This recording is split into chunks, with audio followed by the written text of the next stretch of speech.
नमस्कार. मीन राशीच्या सर्व जातकांचं ज्योतिष आणि रहस्यमध्ये मनापासून स्वागत आहे.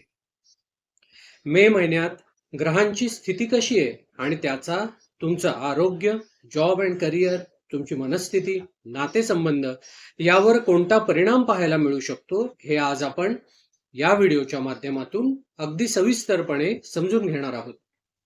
या महिन्याच्या सुरुवातीला म्हणजेच पहिल्या 15 उड्यात सूर्य आणि बुध हे दोघेही एकत्र येत आहेत आणि त्याचमुळे बुध आदित्य योग तयार होतोय, जो तुम्हाला इंटरव्ह्यू मध्ये यश देईल, प्रेझेंटेशन, बिझनेस निगोसिएशन. तसंच जर तुम्ही टीचिंग किंवा काउन्सिलिंगच्या क्षेत्रात असाल, क्लायंट हँडलिंग अशा क्षेत्रात असाल तर उत्कृष्ट लाभ करून देणार आहे, तुम्हाला यश मिळवून देईल. फक्त एक गोष्ट लक्षात ठेवा की आपल्या वाणीवर लक्ष द्या. वाचा स्यात् मधुरा नित्यम. आपली वाणी नेहमी मधुर ठेवावी. वाणी तीक्ष्ण झाली ना तर मग गैरसमज वाढतात. करिअरच्या बाबतीत अतिशय सकारात्मक महिना आहे, पण संयम ठेवणंही तितकंच आवश्यक आहे.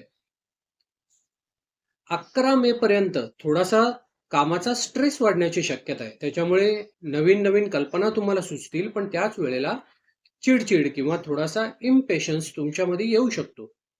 तुमचं आरोग्य कसं असेल ते जर बघितलं ना तर या काळात थोडासा जास्त राग येणं किंवा जास्त चिडचिड होऊ शकते.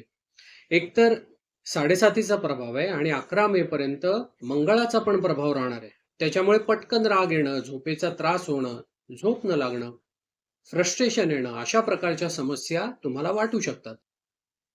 त्याचबरोबर डोकेदुखी किंवा बीपीचा काही त्रास, ऍसिडिटी, अँझायटी, थकवा अशा प्रकारच्या समस्या जाणवू शकतात. मग ह्याच्यावर उपाय काय, तर रोज सकाळी सूर्याला अर्घ्य देणं हा एक अत्यंत साधा आणि प्रभावी उपाय आहे. त्याचबरोबर मेडिटेशन करणं, ध्यान करणं, डीप ब्रीदिंगचा एक्सरसाइज करणं हे तुमच्यासाठी अत्यंत फायदेशीर ठरेल. 11 मे नंतर मंगळाची पोझिशन बदलते आणि त्यामुळे मानसिक अशांती कमी होण्यास तुम्हाला मदत मिळेल. आता बघूयात आर्थिक स्थिती कशी असेल. 29 मे ते 1 जून या काळात शुक्र म्हणजेच लक्ष्मी, बुध म्हणजे सरस्वती आणि गुरु म्हणजे ज्ञान हे तिघही शुभ ग्रह एकत्र येत आहेत आणि युतीत येत आहेत. त्यामुळे हा अतिशय शुभ योग तयार होतोय. जर तुम्हाला नवीन घर, नवीन गाडी खरेदी करायची असेल तर तुम्ही 29 मे ते 1 जून या दरम्यान बुकिंग करणे किंवा व्यवहार करणे हे करू शकता. हे अत्यंत फायदेशीर ठरेल. अतिशय शुभ योग आहे. या योगात घरातील शांती वाढेल, मन स्थिर होईल, नवीन योजना किंवा प्रगतीचे मार्ग पण मोकळे होतील. आर्थिक सुधारणेसाठी अतिशय अनुकूल काळ तुमच्यासाठी ठरणार आहे. आता या महिन्यात करण्याचे काही साधे आणि सोपे उपाय आपण बघूया, ज्याच्यामुळे तुमच्या अडचणी दूर होतील आणि हा महिना अधिक सफल होईल. दररोज हनुमान चालिसाचा पाठ करा. दररोज करणं नाही जमलं ना तर तुम्ही ऍटलिस्ट दर मंगळवारी तरी करा. दर सोमवारी शिवलिंगावर दूध आणि पाणी मिक्स करून अभिषेक करा आणि गायींना हिरवा चारा खायला द्या. यथाशक्य गरजूंना मदत करा, दान धर्म करा. दान केलं ना की आपलं नकारात्मक कर्म हळूहळू हलकं व्हायला लागतं, हे तुम्ही लक्षात घ्या. एकंदर हा महिना मीन राशीसाठी प्रगती आणि संयम यांचा मिलाफ असणारा महिना आहे. जाता जाता मला इतकंच सांगायचंय की आज हे आपण जे विश्लेषण बघितलं हे एक जनरल रिडिंग आहे.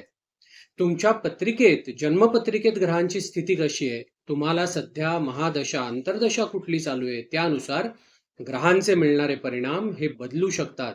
आणि त्याचमुळे जर तुम्हाला कुठलाही महत्वाचा निर्णय घ्यायचा असेल तर तो या जनरल रिडिंगच्या आधारावर न घेता वैयक्तिक कुंडलीचे विश्लेषण करून घेणं अत्यंत महत्वाचं ठरतं. आजचं हे विश्लेषण जर तुम्हाला आवडलं असेल तर व्हिडिओला लाईक करा आणि चॅनलला जर तुम्ही अजूनही सबस्क्राईब केलं नसेल तर जरूर सबस्क्राईब करा. भेटूयात पुढच्या व्हिडिओमध्ये. श्री स्वामी समर्थ.